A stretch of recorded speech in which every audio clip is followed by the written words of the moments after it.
La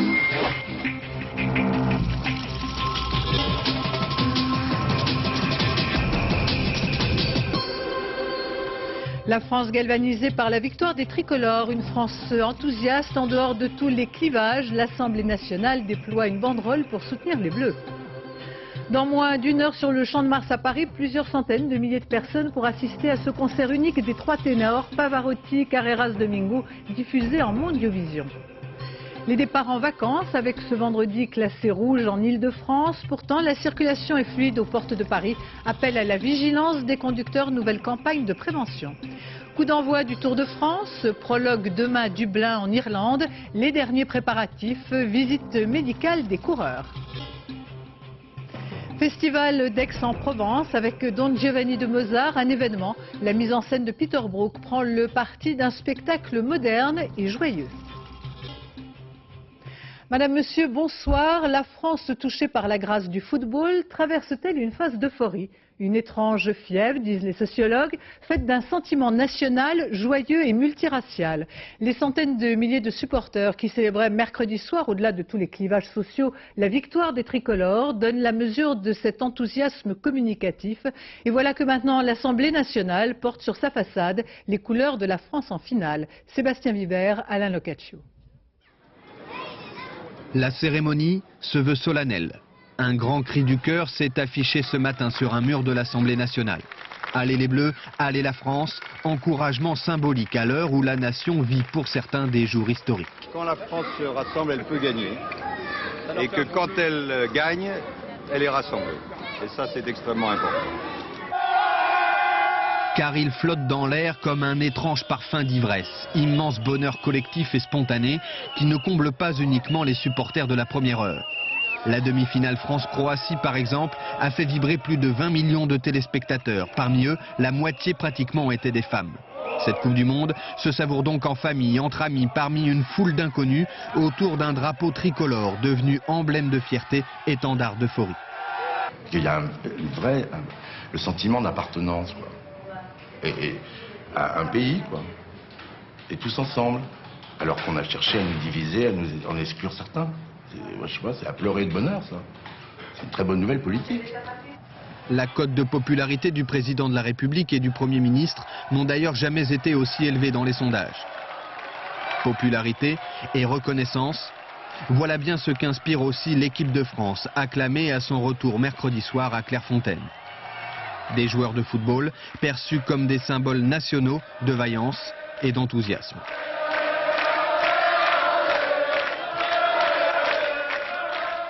Cet enthousiasme des supporters, notamment sur les Champs-Élysées mercredi soir, semblait marquer une rupture avec la retenue des spectateurs installés au Stade de France. C'est du moins le constat des tricolores et de Didier Deschamps en tête qui demande pour dimanche l'aide de tout le public. Il faudra chanter et danser avec la France, comme savent le faire les Brésiliens. Laurent-Frédéric Bollet.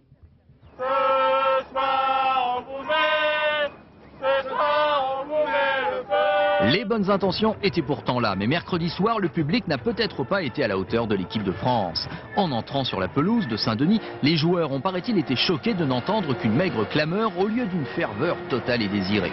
C'est vrai que le public français est traditionnellement exigeant, parfois davantage spectateur que supporter. Et si certains s'habillent en bleu, ça n'est pas encore un réflexe généralisé.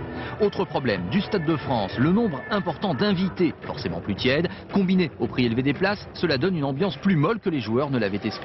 Ils ont donc décidé de le dire, et tant pis pour les porteurs de costumes cravates. Je dis bravo à tous les Français. Mais bon, ce que je leur demanderais aussi, c'est que lors des matchs, quand ils sont dans les tribunes, c'est qu'ils laissent tomber les cravates, qu'ils se mettent un jean et une paire de baskets, et qu'ils se mettent un peu debout sur le stade, parce que bon, on a besoin d'eux aussi, quoi. En clair, et à la différence d'autres nations comme le Brésil, où aller au stade représente une fête visuelle, sonore et permanente, il n'y aurait pas toujours communion entre l'équipe de France et son public dans ce mondial. Les joueurs le regrettent donc et avant la finale, ils espèrent bien sûr un supplément de soutien qu'on assimile souvent à un 12e homme sur le terrain. Car ce qui est sûr, c'est que le public de l'équipe de France existe, mais plutôt après les matchs que peut-être pendant. À Clairefontaine, la curiosité et la dévotion des supporters qui se massent devant l'entrée du château où l'équipe de France aujourd'hui se prépare loin des caméras. Une journée à huis clos qui ne décourage pas la ferveur des amateurs comme des touristes. Yann Lavoie, André Germain. Sur aucun guide touristique, vous ne verrez conseiller un détour par ce petit bout de route des Yvelines. Pourtant, sur les hauteurs de Clairefontaine, à la grille du Centre technique national du football, se succèdent depuis 10 jours des centaines de curieux ou de supporters. Ils viennent en balade ou en reconnaissance, avec l'espoir de croiser par un heureux hasard un joueur de l'équipe de France. Et parfois, c'est carrément l'attente. Je sais pas, 2-3 heures, peut-être. Enfin, on verra. On attend souvent pour rien, mais parfois la patience est récompensée. J'ai eu quand même une chance. Pour mes fils, surtout, eux qui font du football, même pour moi. Un peu plus bas, le village de Clairefontaine semble vivre paisiblement la Coupe du Monde. Il y a bien ce coq devant la mairie qui laisse à penser qu'ici on aime le sport. Mais on est stupéfait de voir les jours de match Clairefontaine se réveiller. Les 850 habitants montent en direction du château saluer le départ des joueurs vers le stade. Aujourd'hui, aux côtés des Clérifontins, il y avait quelques téléreporters tout-terrain brésiliens. Et pendant ce temps, au Rosé de Touraine, on se réjouit de voir tant de monde venu de si loin, même si ici seuls les Bleus sont des princes et Jacquet leur roi. Jacquet, c'est un homme charmant. Quand il passe, il nous dit toujours bonjour. Toujours. Il est très gentil, je pense qu'il est très humain. Et il vous fait des cadeaux? Non, il est venu nous apporter son maillot de coupe numéro 23. Et pourquoi? Par sympathie, je pense. Et vous lui aviez demandé? Non, absolument pas. Aimé Jacquet, tiens, justement, le voilà.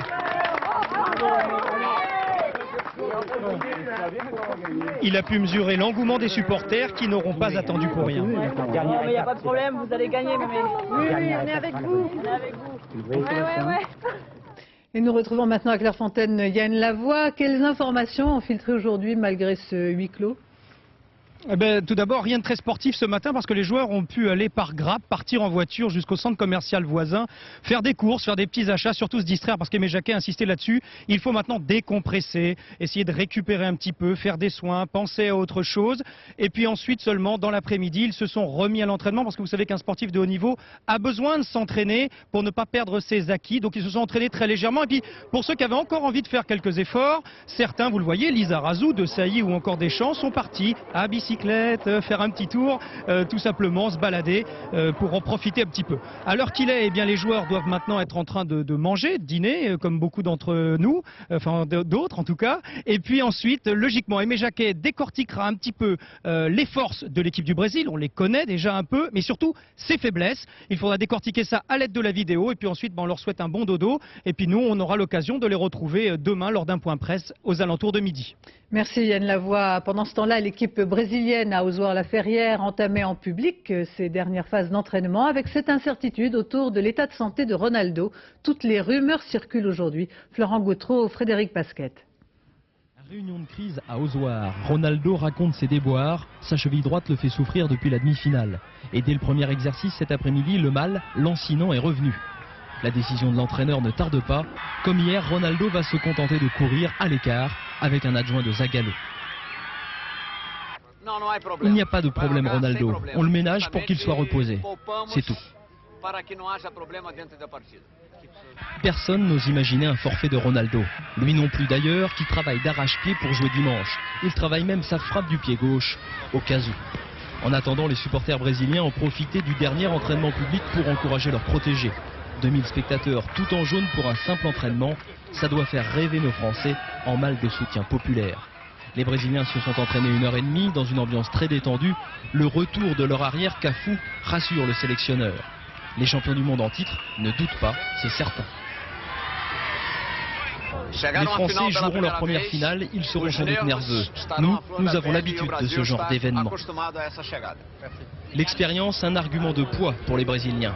Ils sont prêts, bien décidés à conquérir leur 5e couronne mondiale. Avec ou sans Ronaldo, les Brésiliens se voient vainqueurs. Ils voient déjà Dunga brandir la Coupe du Monde. Et nous retrouvons maintenant à Ozoir-la-Ferrière Florent Gautreau. Que sait-on du programme à venir de l'équipe brésilienne qui demain s'entraînera à huis clos? Je crois savoir que la pression monte pour la Seleção. Ouais.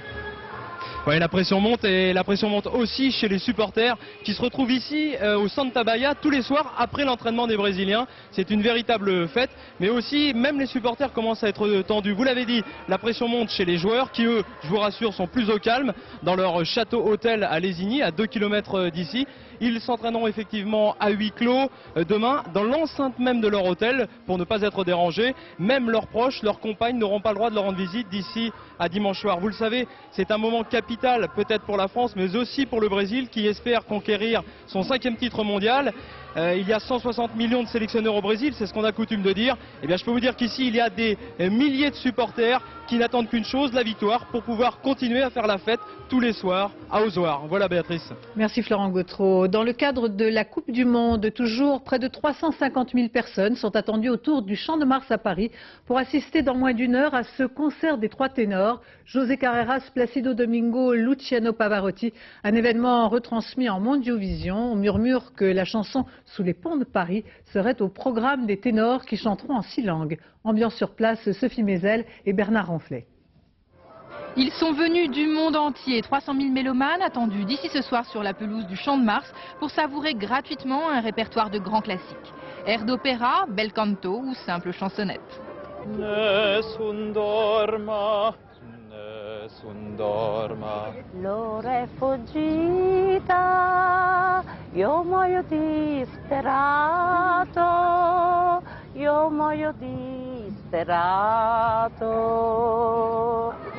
Ah, fantastique, Luciano, mon favori.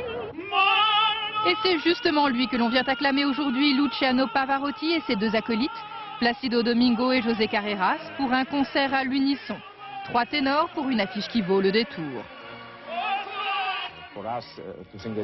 Pour nous, chanter à Paris, cela va être une expérience exceptionnelle, un événement.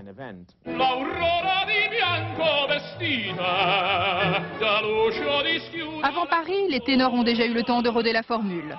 Rome en 90, Los Angeles 4 ans plus tard, toujours à l'occasion de la Coupe du Monde de foot. À chaque fois, la foule est au rendez-vous et à chaque fois, l'opération se transforme en excellente affaire pour les maisons de disques des 3 stars. Les CD de leurs précédents concerts se sont vendus à des millions d'exemplaires. La sortie de l'enregistrement live du concert de ce soir est prévue le 17 août, pas 1 minute de répit pour les sirènes du marketing. Les puristes grinceront sans doute des dents, mais ce qui compte finalement, c'est que le lyrique se démocratise.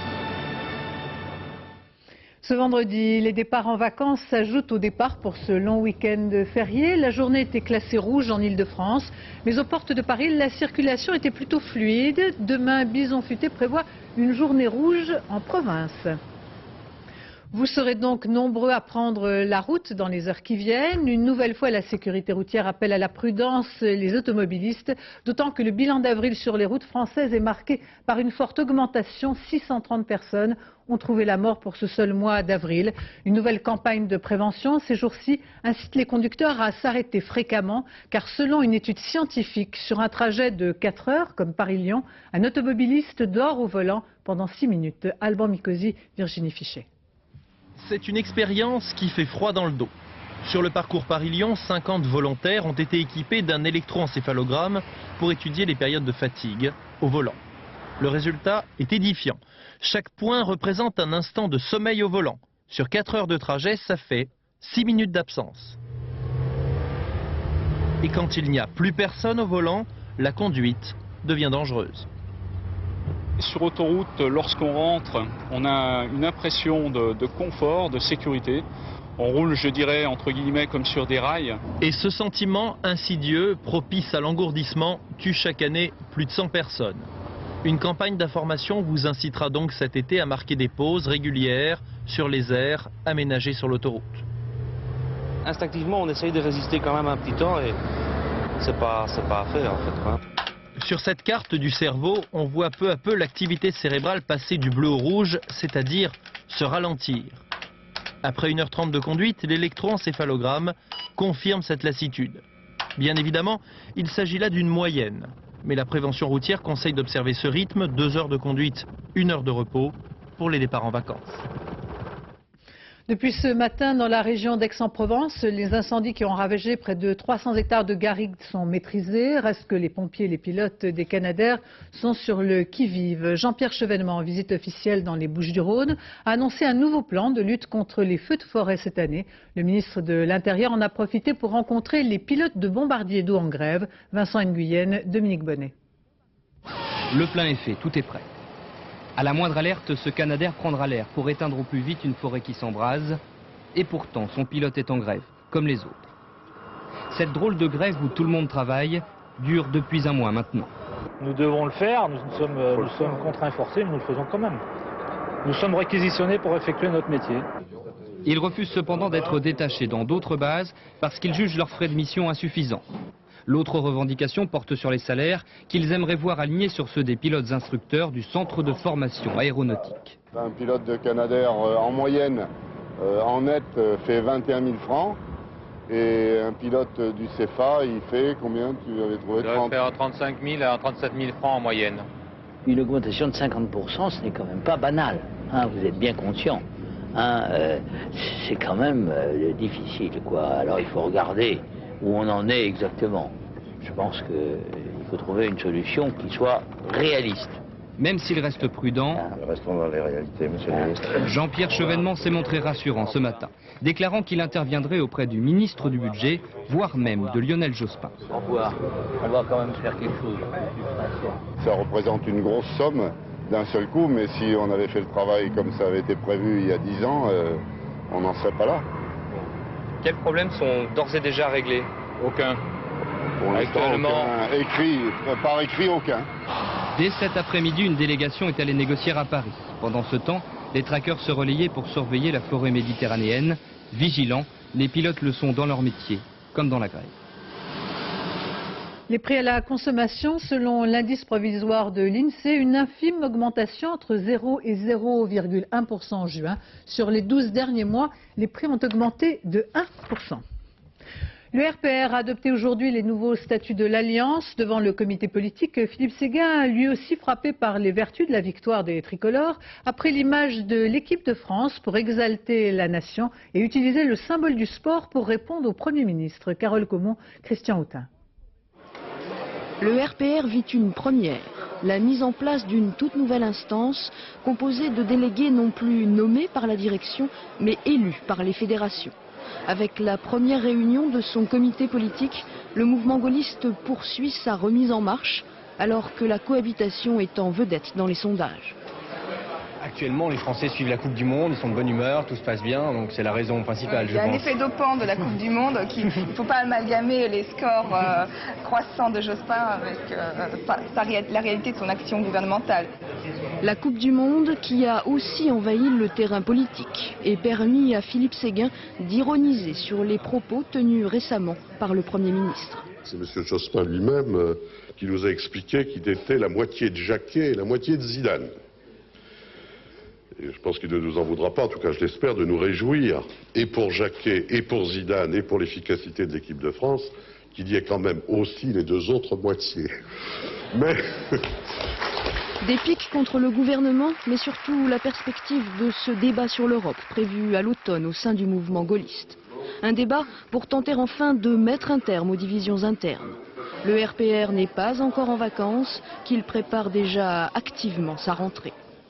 L'archevêque d'Aix-en-Provence, Louis-Marie Billet, a été nommé aujourd'hui par Jean-Paul II, archevêque de Lyon et primat des Gaules. Il succède à Monseigneur Jean Ballan, décédé en mars dernier. À Versailles, le comité central d'entreprise de Giat Industrie a été marqué par un rejet unanime du plan social qui devrait toucher quelques 3600 suppressions d'emplois. Plusieurs manifestations avec à Rennes 150 salariés qui ont occupé le hall de la mairie de Rennes. Près d'1 millier d'autres manifestaient à Tarbes, à Toulouse. Un mouvement qui, d'après les syndicats, devrait se poursuivre à la rentrée. Et puis la fin de la grève des animateurs en costume à Disneyland, un mouvement commencé il y a tout juste 3 semaines.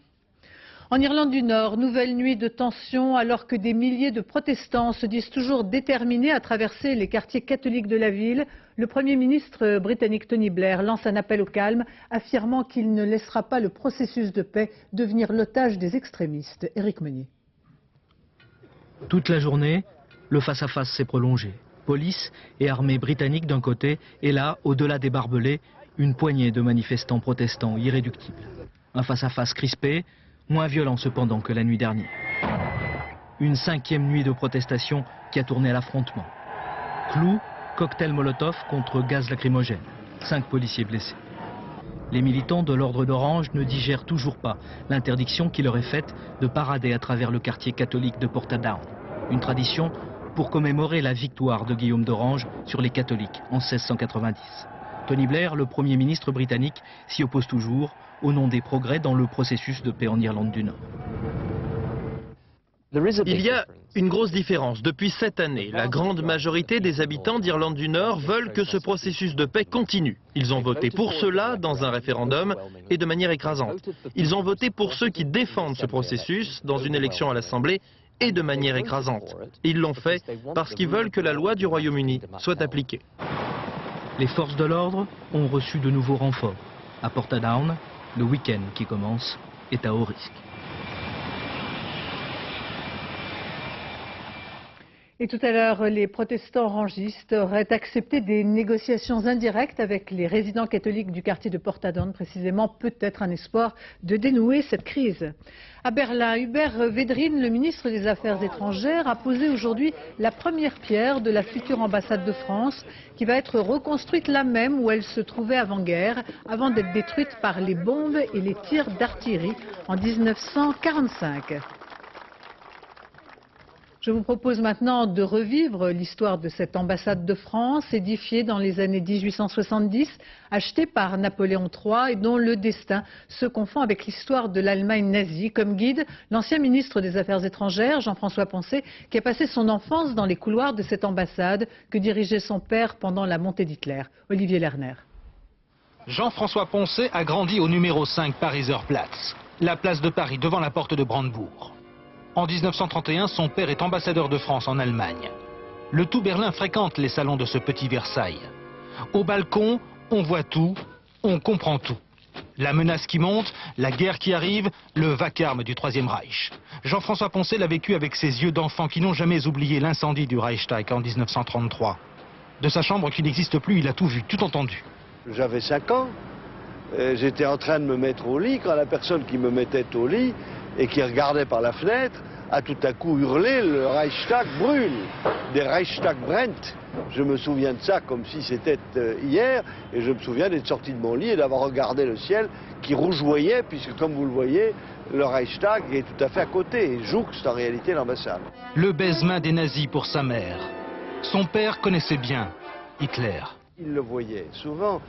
Je crois qu'il l'impressionnait un peu par cette connaissance de l'Allemagne et de l'Allemagne historique que Hitler ne possédait que très superficiellement. Et il mettait en garde Hitler. Arrêté par Barbie en France, déporté en Autriche, André-François Poncet est revenu après la guerre constater les dégâts. Ambassade bombardée, détruite.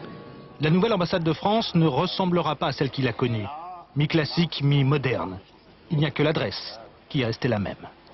Il faudra encore un peu de temps pour que l'ambassadeur de France puisse s'asseoir dans son bureau, comptez bien 3 ans pour la construction. Mais le plus urgent, c'est l'examen du terrain en profondeur. Une pluie d'obus s'est abattue sur Berlin juste avant la fin de la guerre et le territoire français sur lequel nous nous trouvons n'a jamais été sondé. Retour en France, sur les lieux de vacances, près de Monaco, dans les eaux internationales, un pétrolier, pour la 2e année consécutive, s'est installé pour vendre un carburant détaxé aux plaisanciers. On imagine le succès de cette vente hors taxe quand on sait qu'un plein de gros bateaux peut valoir jusqu'à 120 000 francs. Olivier Théron, Didier Beaumont. Ceci est une station-service flottante. En fait, un petit pétrolier d'une 60aine de mètres de long et contenant 180 000 litres de fioul. Le Spiroef est positionné à une 60aine de kilomètres de tous les grands ports de plaisance de Méditerranée.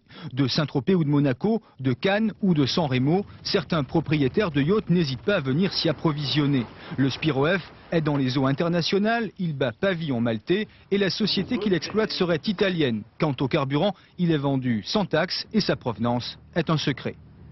Ah, je ne sais pas. C'est une question qu'on ne peut pas répondre parce que je ne connais pas l'origine du produit. Pour les douanes, le Spiro F est un problème, car vendre du carburant en zone internationale n'est pas interdit, mais les plaisanciers qui en achètent, eux, peuvent être en fraude. Le manque à gagner pour l'État est facile à calculer. Le Spiro F vend, à ce que l'on sait, 1 litre de gasoil à 1 franc. Si vous avez la pompe sur le territoire national, vous le payez 4 francs environ, ce qui fait un manque à gagner de 3 francs. Si on prend une unité comme celle-là qui ravitaille à peu près 20 000 litres, ça fait un manque à gagner de 60 000 francs. Pour les douanes, importer sans déclaration du carburant est simplement de la contrebande, un délit passible d'une forte amende. L'année dernière, une quarantaine de plaisanciers a été verbalisée. Pour un de leurs avocats, pourtant, rien d'illégal n'a été commis. Alors, le carburant peut être assimilé à des vivres et au nécessaire pour l'avitaillement d'un bateau. Et il n'y a pas d'article spécifique qui dit le carburant doit être déclaré comme produit importé lorsqu'on arrive en France. Le tribunal correctionnel de Grasse décidera en octobre prochain si, oui ou non, ce trafic de carburant est légal. Le Spiro F, lui, passera l'été à attendre les yachtmans économes. La fierté et le sentiment national après les stades du mondial, la préparation du traditionnel défilé du 14 juillet auquel assistaient Frédéric Renaud et Roger Mathurin. 5 h du matin, le président de la République s'est fait excuser. Le temps d'une répétition, il vous prête son commande-car, sa voiture spéciale 14 juillet. Vous voilà à sa place, au cœur de la parade. Autour de vous, les 270 cavaliers de la garde républicaine, les petits débutants qui ont le trac et les vieux de la vieille, comme le trompette-major. C'est un métier, ça s'apprend. Hein. Mon premier 14 juillet, je n'ai pas sorti une seule note, hein, je vous le dis tout de suite. Le cheval sur le bitume, il peut glisser, donc là, on peut rien faire. À part s'accrocher, c'est tout. Il vaut mieux parce que le règlement est clair. Interdit de tomber, interdit de faire une fausse note, interdit de faire un faux pas. Et en plus, il faut faire un bon chrono. Le quadrille des baïonnettes qui est formé par le 1er régiment d'infanterie est une présentation d'ordre serré qui va durer 9 minutes 35. Soit 23 secondes de moins que l'an dernier. Ne leur dites pas que malgré tout ça, ils sont aussi élégants qu'un corps de ballerine parce qu'ils ont vraiment des baïonnettes. De la rigueur, encore de la rigueur. Au concours de défilé, il en reste encore qui n'ont pas tout à fait compris les règles du 14 juillet.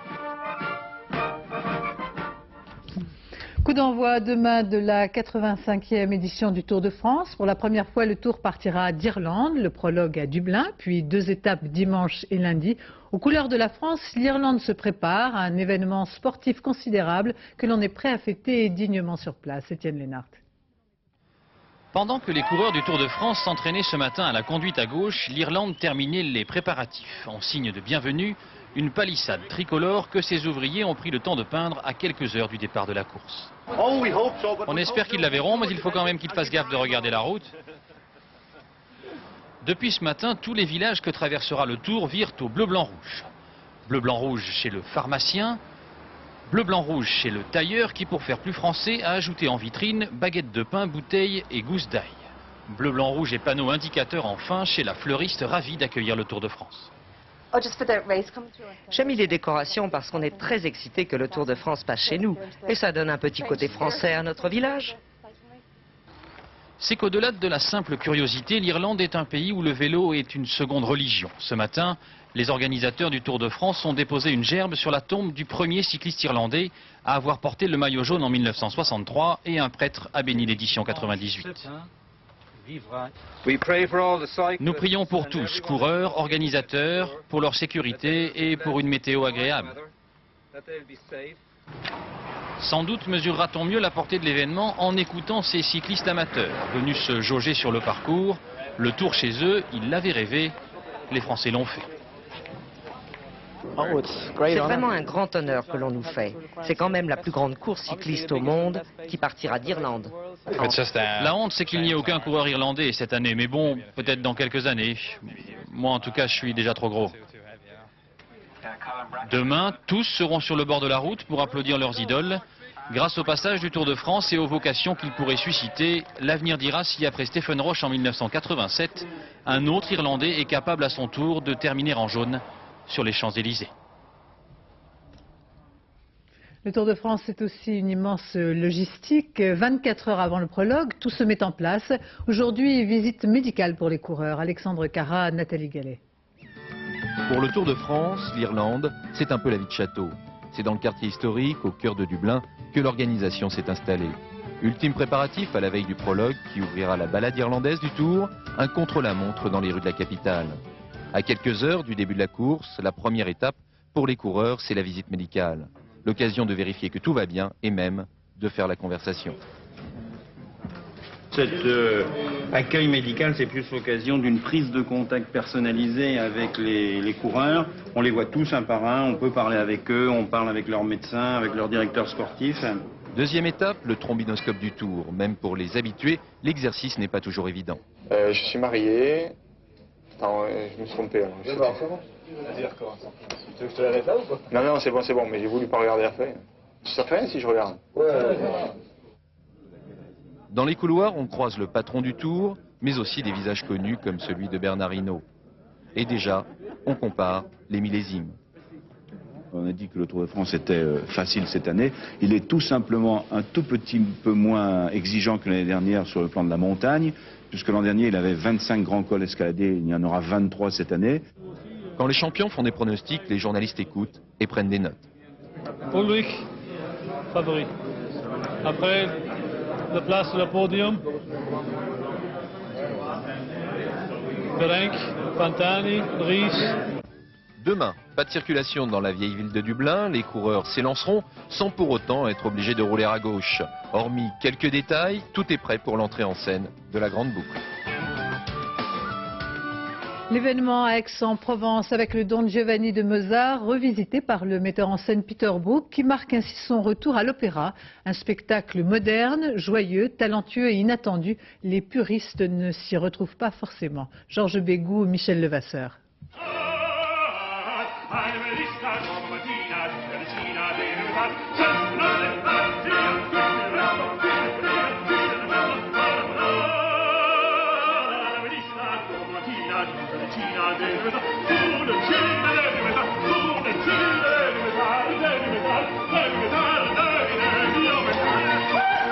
On s'amuse beaucoup dans la mise en scène dépouillée à l'extrême de Peter Brook.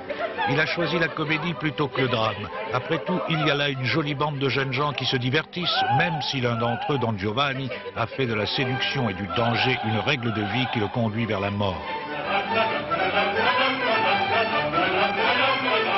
Peter Brook a beaucoup insisté là-dessus, que ce que l'on vous le présente, en fait, c'est un jeu.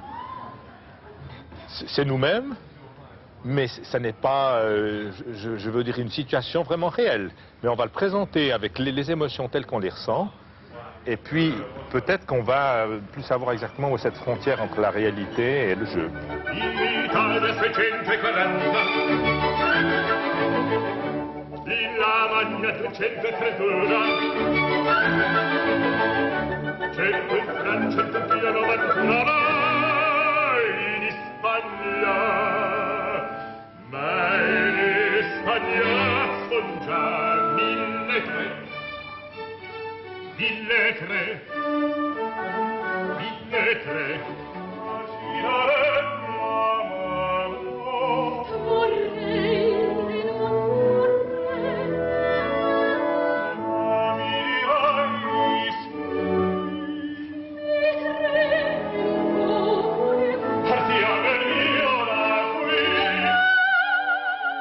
Aujourd'hui, on joue beaucoup plus légèrement, d'une manière plus désinvolte. On utilise des vêtements qui correspondent plutôt au personnage d'une manière très très simple et très directe. Et tout ce qui compte, c'est ce qui exprime le personnage. Et dans Mozart, c'est quelque chose qui passe à travers la musique et c'est toujours les sentiments humains qui s'expriment. Et c'est ça qui compte.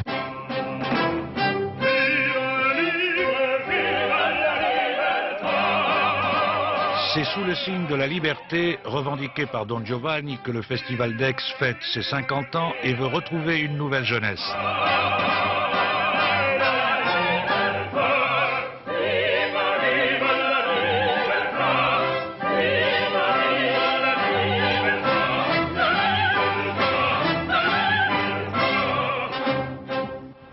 Festival toujours, mais celui-ci s'intéresse au jazz. C'est à Montreux, avec ce jeune groupe anglais, Morcheeba, qui mélange un pop musique doux avec un jazz plutôt sensuel. Olivier Lenuzza, Christophe Vignal.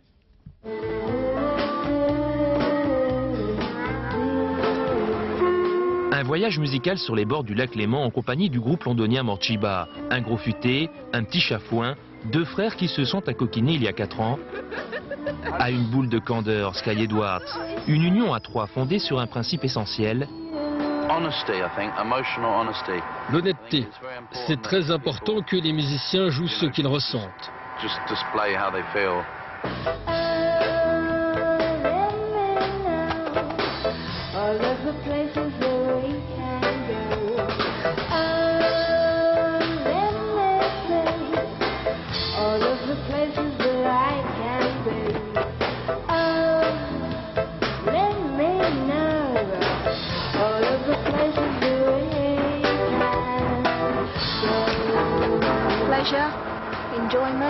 Le plaisir, la joie.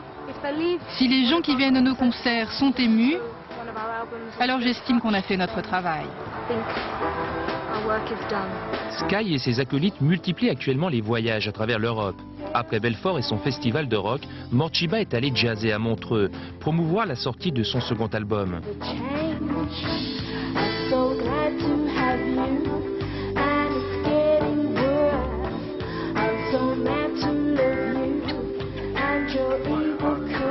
Morcheeba, un groupe nourri de folk, de blues, de soul et de reggae, le melting pop réussi de 3 musiciens qui ont fait souffler à Montreux une tempête de douceur. Retour sur les plages pour les maillots de bain comme pour les cerises il y a une saison avec gourmandise. Jean-Jacques Dufour et Blaise Grenier ont croqué les nouveautés de la saison. Température ambiante, 350 degrés Kelvin. Vitesse de l'air, 1,30. Attention, ça va chauffer. Peut-être un peu moins qu'en 1946 lorsqu'un ingénieur français inventait le bikini, mais quand même, le maillot, c'est toujours un sujet chaud. Vous aimez comment, vous, les maillots de bain féminins?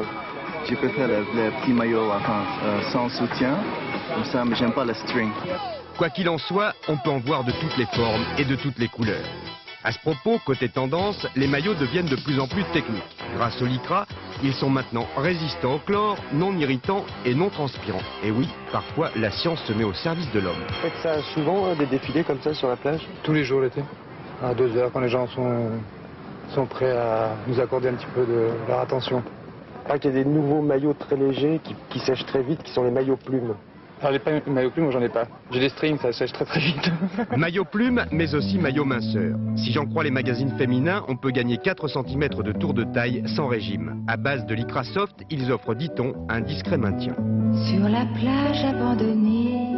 Vous y croyez, vous, au maillot minceur? Non. Bah, c'est marqué dans le journal. Ah, vous pouvez pas croire tout ce qu'ils disent. Non, je crois pas à tout ce qu'ils disent dans les journaux. Cela dit, faites-moi quand même confiance. Pour les hommes, ce qui plaît le plus, c'est le boxer. Short, évidemment. Ah, c'est pas mal, le boxer. Oui, sexy. Non, j'aime pas bien ici. Non. J'aime mieux ce qui est caché et puis deviné. Uni ou imprimé, le boxer, c'est le produit phare. Certains ont même un œillet d'écoulement pour éviter le célèbre effet montgolfière. 1, 2, 3, elle tremblait de montrer quoi? Son petit. Du bikini au maillot transbronzant, il s'est écoulé 52 ans. 52 ans d'innovation exceptionnelle et dire que certains n'en ont même pas conscience. Ainsi se termine cette édition. Je vous rappelle les principaux titres. Aujourd'hui, les départs en vacances s'ajoutaient au départ pour ce long week-end férié. La journée était classée rouge en Ile-de-France, mais aux portes de Paris, la circulation est plutôt fluide. Demain, Bison Futé prévoit une journée rouge en province. Coup d'envoi du Tour de France, prologue demain à Dublin en Irlande, les derniers préparatifs, visite médicale des coureurs. Et puis dans moins d'une demi-heure sur le Champ de Mars à Paris, plusieurs centaines de milliers de personnes pour assister à ce concert unique des 3 ténors, Pavarotti, Carreras Domingo, diffusé en Mondiovision. Dans un instant, la météo Patrice Drevet, puis le point route Valérie Maurice. Je vous remercie de votre attention. Excellente fin de soirée sur France 2.